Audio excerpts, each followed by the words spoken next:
Si dating House Speaker at late First District Representative Martin Romualdez na kahit kailan, hindi siya nagnakaw sa pondo ng bayan. Ito ang sagot niya sa pagkakadawit sa kanya sa umano'y maanumalyang flood control project sa bansa. Samantala, ang iba pang kongresista pumalag din sa pagkakadamay sa issue. Ang detalye sa report ni Melales Moras.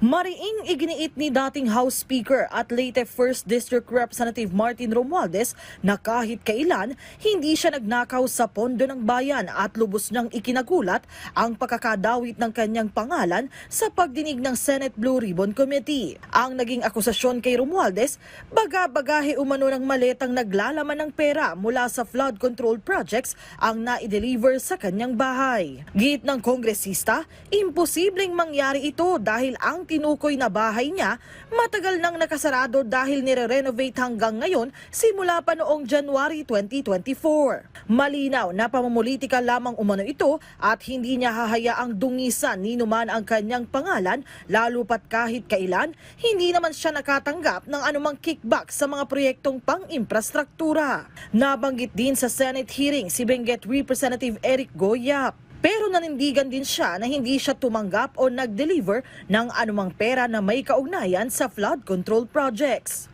Muli ring nabanggit sa pagdinig ng Senado si Ako Bicol Party List Representative Saldi Co pero dati na niyang itinanggi ang mga alegasyon laban sa kanya.